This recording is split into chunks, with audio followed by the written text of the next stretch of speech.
In the vast expanse of southern Asia, there exists a territory that defies the standard definition of a nation-state. To look at India is not to look at a mere collection of borders and laws, but to gaze into the eyes of a living, breathing civilization that has survived the rise and fall of countless empires. It is a land shaped by the heavy weight of ancient sunlight and the persistent flow of sacred rivers that have witnessed 5 millennia of human memory. This is a place where the air itself is thick with the scent of burning incense and the grit of modern industry, where the monsoon rain washes over marigold petals strewn across ancient stone.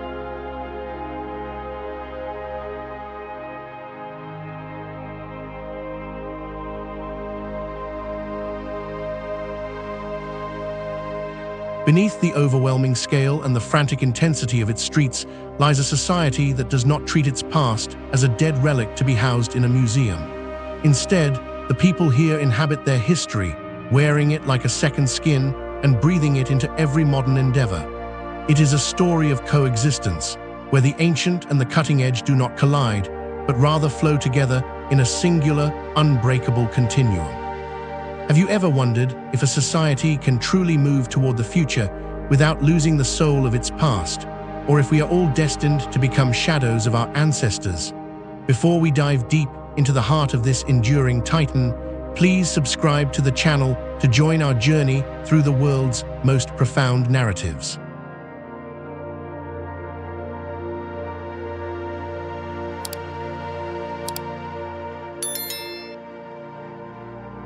The story of this land begins long before the modern maps were drawn, reaching back to the Indus Valley civilization in 3300 BCE. These were the architects of the first urban dreams, building cities like Harappa and Mohenjo-daro with a precision that still baffles the modern mind. They understood the flow of water and the necessity of order, creating a blueprint for social living that would echo through the ages.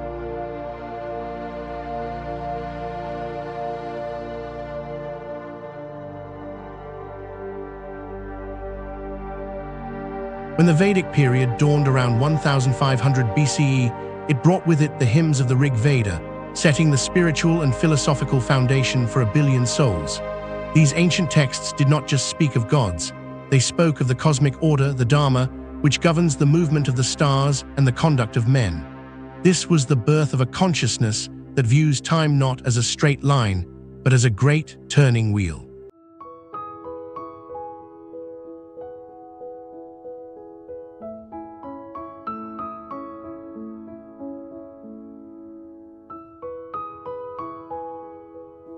As the centuries unfolded, the land became a crucible for some of the greatest empires the world has ever known. The Maurya Empire, under the reign of Ashoka the Great in the 3rd century BCE, unified vast territories under the banner of non-violence and Buddhist ethics. Later, the Gupta Empire, often called the Golden Age, saw a flourishing of science, mathematics, and the arts that influenced the entire globe. It was during this time that the concept of zero was birthed, a mathematical void that changed the way humanity calculates its place in the universe. Each dynasty, from the Cholas in the south to the Mughals who arrived in the 16th century, added a new layer to the cultural sediment. The Mughals brought with them the Persian influence, visible today in the marble symmetry of the Taj Mahal and the intricate flavors of the royal kitchens.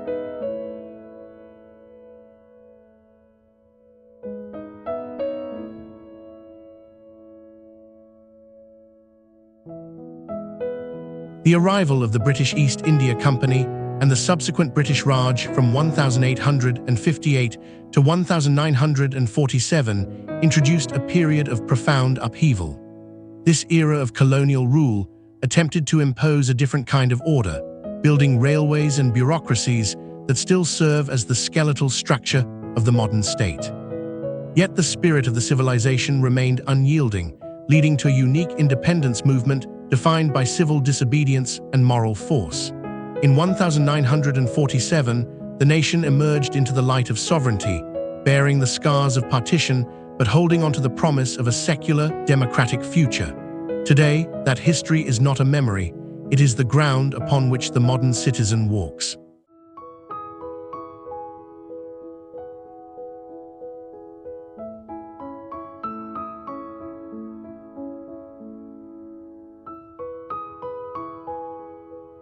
The Indian morning does not erupt with the harshness of a mechanical alarm.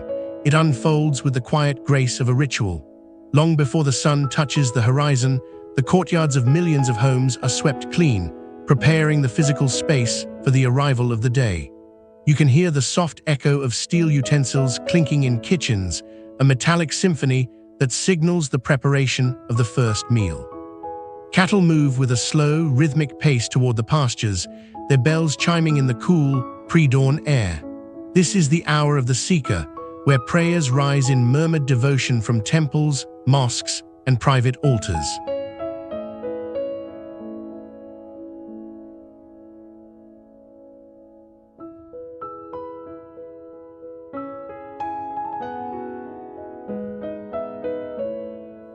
Life here begins with intention, grounding the human spirit before the motion of the world takes over. The lighting of a single stick of incense or the small flame of a diya is an act of reclaiming the sacred in the mundane. Women draw intricate rangoli patterns on their doorsteps using colored powders and rice flour, creating geometric beauty that is meant to be temporary. These designs will vanish under the feet of passers-by by dusk, only to be recreated with fresh hands at the next dawn. This cycle of creation and dissolution serves as a daily reminder of the impermanence of life and the necessity of beauty. It is a rhythmic grounding that prepares the mind for the complexities of the day ahead.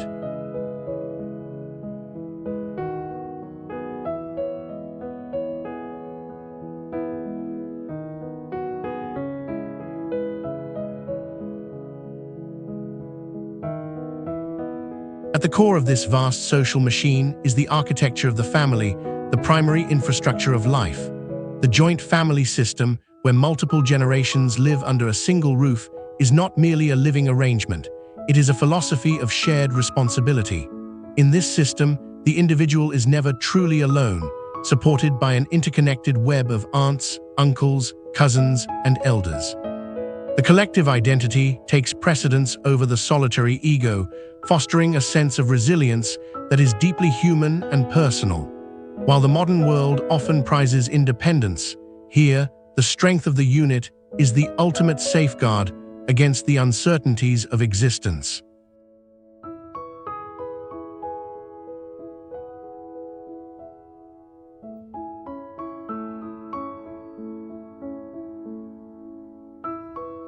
This sense of community extends far beyond the walls of the home and into the streets of the neighborhood. The narrow lanes and bustling markets act as communal stages where the drama of daily life is performed in the open. Doors are often left ajar, and familiar faces replace the cold anonymity often found in global megacities. These spaces are where gossip is traded like currency, where children play cricket in the dust, and where the elderly watch the world go by from their porches. It is a landscape where the boundary between the private and the public is porous, and where the neighborhood becomes an extension of the soul.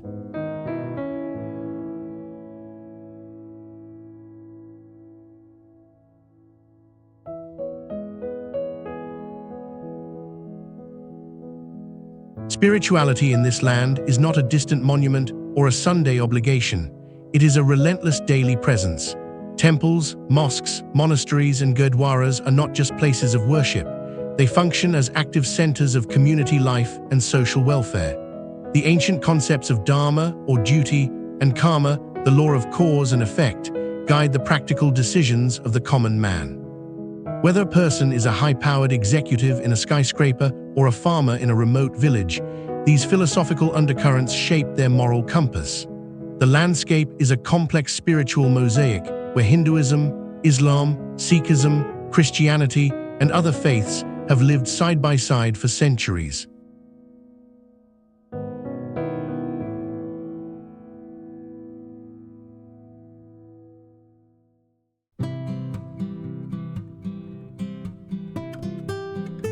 Every major milestone in a person's life, birth, marriage, and the final transition of death, is marked by sacred rites that have remained largely unchanged for thousands of years. These rituals are the threads that stitch the individual into the larger tapestry of the community, reinforcing a sense of belonging. A wedding is not just a union of two people, but a massive, multi-day convergence of families and ancient traditions. Even in the face of death, the rites performed on the banks of sacred rivers offer a sense of continuity that transcends the loss. Faith provides a structural integrity to life, acting as both an anchor and a compass in a rapidly changing world.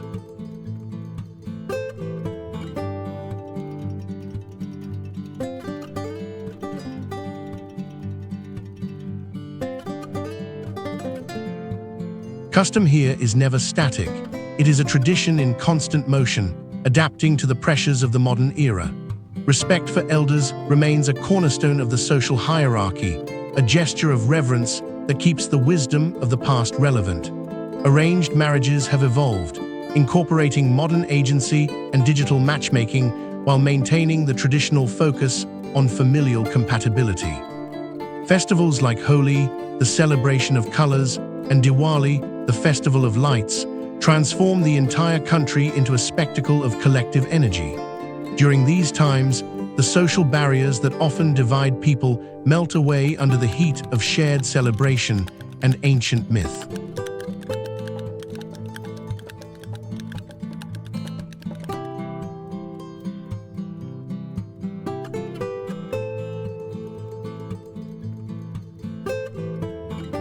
The clothing worn by the people, from the elegant drape of the sari to the functional kurta and the symbolic turban, links contemporary life to an ancient heritage. These garments are not costumes, they are functional pieces of art that reflect the climate, the caste, and the regional identity of the wearer. In a world where global fashion often moves toward a bland uniformity, the persistence of traditional attire is a quiet act of cultural rebellion. It is a way of saying that one can be a citizen of the 21st century while still carrying the aesthetic legacy of their ancestors. This is tradition not as a burden, but as a living, breathing expression of identity.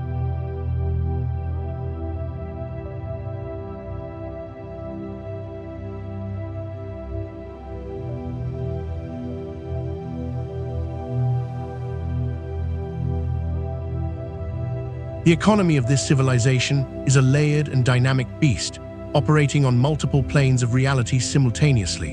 In the vast rural heartland, life is still dictated by the ancient agricultural cycles and the arrival of the monsoon rains. The farmer looks to the sky with the same hope and anxiety as his forefathers did 1,000 years ago. Meanwhile, in the urban centers, the streets are powered by a massive informal economy of vendors, artisans, and specialized delivery networks.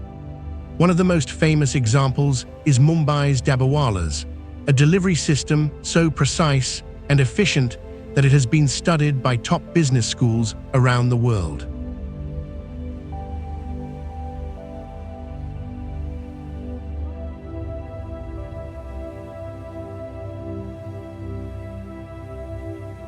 Innovation in this environment often thrives through the concept of jugaad, a form of resourceful, frugal problem-solving. It is the art of making something work when resources are scarce, a testament to the inherent creativity and resilience of the people. While this informal energy pulses through the streets, cities like Hyderabad and Bengaluru have become global hubs of technology and connectivity.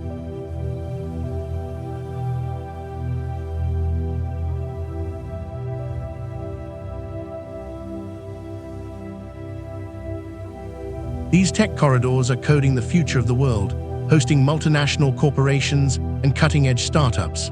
It is a strange and beautiful paradox where the high-tech worker might pass a bullock cart on their way to a glass and steel office, moving through different centuries in a single commute. Food in this land is much more than mere sustenance. It is a sophisticated language of geography, philosophy, and history.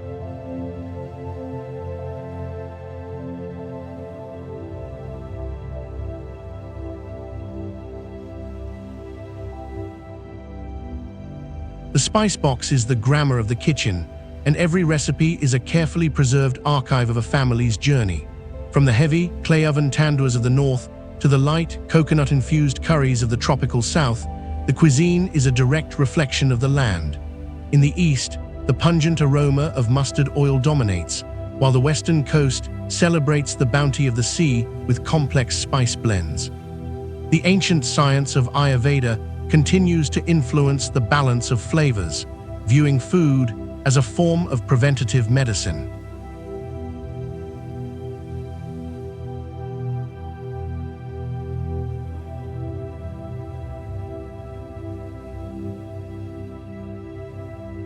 Street food energizes the public life of the cities, offering a democratic dining experience where the rich and the poor stand side by side.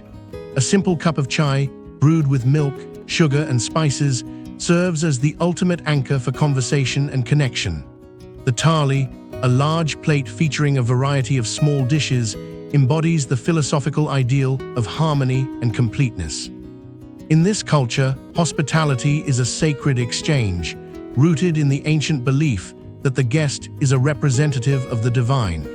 To share a meal is to participate in a ritual of trust and generosity that has defined the social fabric for millennia.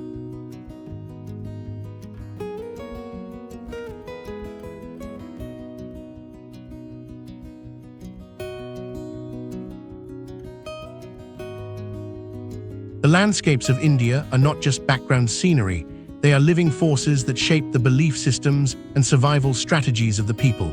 To the north, the Himalayas rise like spiritual sentinels, their snow-capped peaks long considered the abode of the gods. The Ganges River is not merely a body of water, but is worshipped as a goddess, a mother who provides life and purifies the soul. In the villages, the massive banyan tree serves as a natural town hall, its sprawling roots anchoring the communal life of the inhabitants. Whether it is the tranquil backwaters of Kerala or the unforgiving deserts of Rajasthan, the geography dictates the rhythm of festivals and the mode of existence.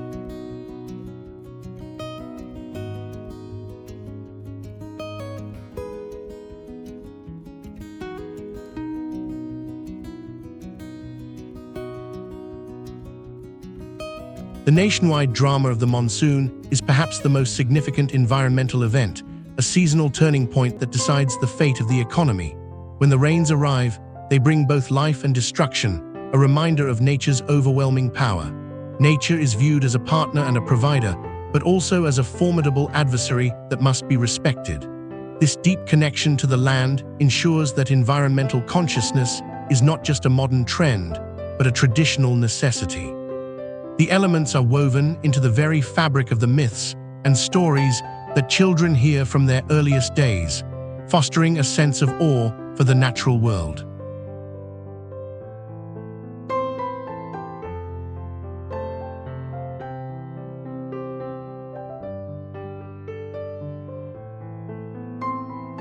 Transportation in this nation mirrors the staggering complexity of its social order. The railway network, established in the mid-19th century, remains the lifeblood of the country, carrying millions of souls across vast distances every day. In Mumbai, the local trains function as the city's arteries, a chaotic yet miraculously functional system that moves the workforce with incredible speed. In the modern era, high-tech metros are being carved into the ancient soil, promising a new level of order and efficiency. On the streets, auto rickshaws weave through what appears to be controlled chaos, guided by a language of honking and intuition.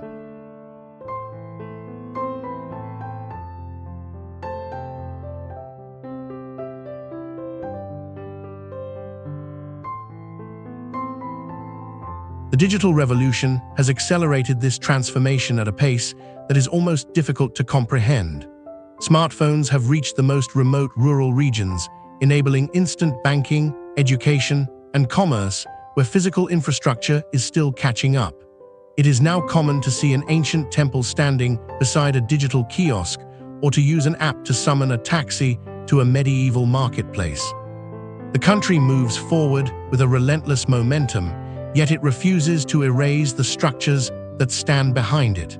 This ability to integrate the old with the new is the secret to its endurance, allowing it to evolve without losing its essential character.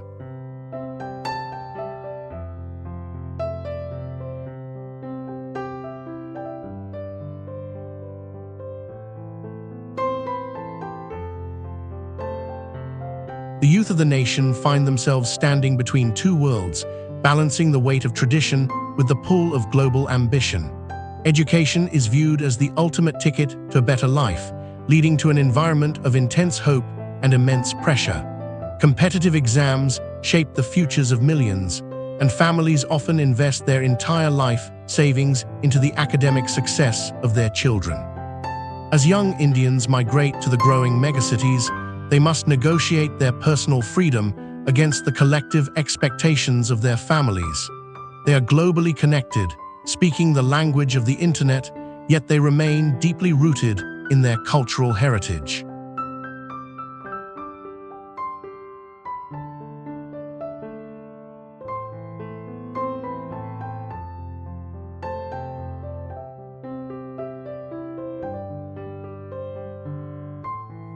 Their greatest challenge is the process of integration, learning how to honor the past while pursuing the possibilities of the future.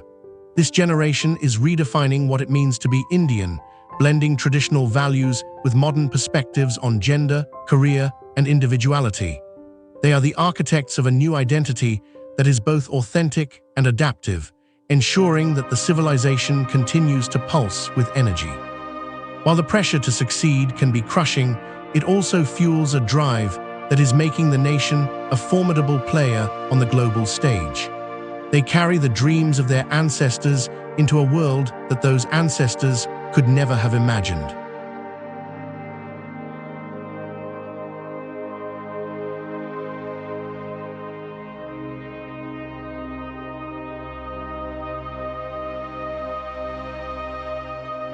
As the day transitions into night, the frantic energy of commerce and the heat of the sun begin to soften.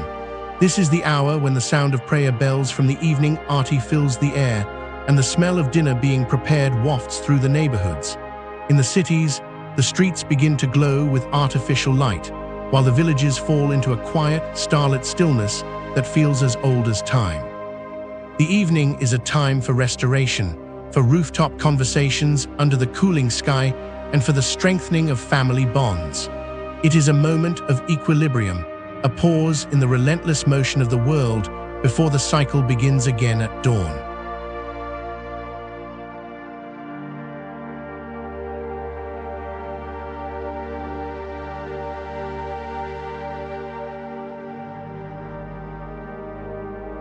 However, this journey is not without its significant strains and profound challenges. The sheer pressure of a massive population tests the limits of the infrastructure and the resilience of the ecosystems every single day. Issues like pollution, economic inequality, and rapid, unplanned urban growth create a persistent state of strain. The monsoon, once a reliable clock, is becoming increasingly unpredictable due to global climate shifts, threatening the livelihoods of millions. These are not just technical problems, they are existential questions that are debated in parliament, in newspapers, and around chai stalls across the country.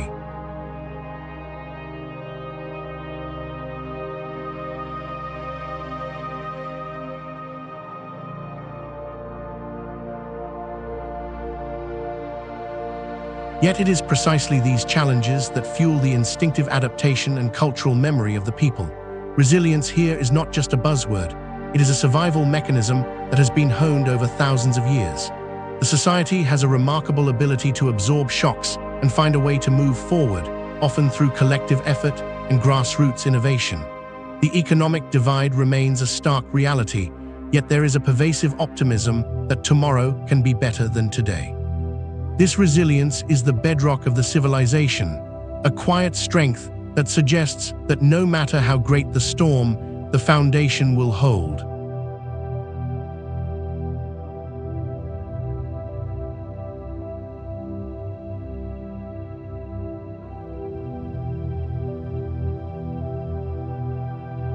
Why do they stay? Why do people remain so deeply rooted in a land that can be so intense, so demanding, and so chaotic? They stay because the intensity is matched by a profound sense of meaning and belonging. They stay for the safety net of the family, for the anchor of ritual, and for a culture that provides a coherent explanation for the mysteries of life. Here, the sacred and the ordinary are so tightly intertwined that every action feels connected to something larger than the self. Chaos is not viewed merely as a problem to be solved, but as the fertile ground from which creativity and life emerge.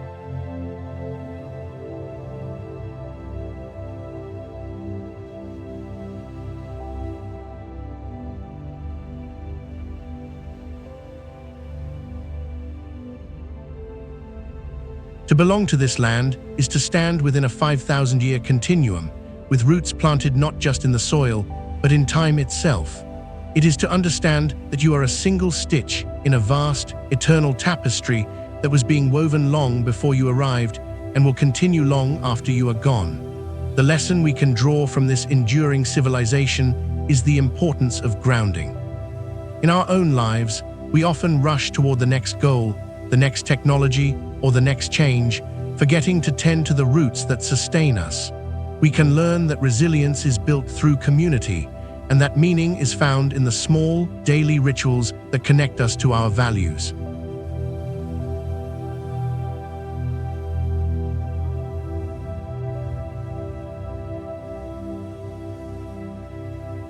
As you reflect on the story of this incredible civilization, ask yourself, what are the rituals in your own life that ground you when the world feels chaotic?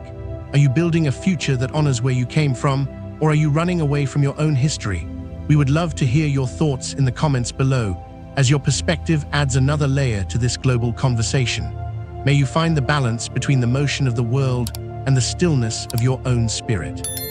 Don't forget to subscribe to the channel for more stories that explore the depths of the human experience. Until next time.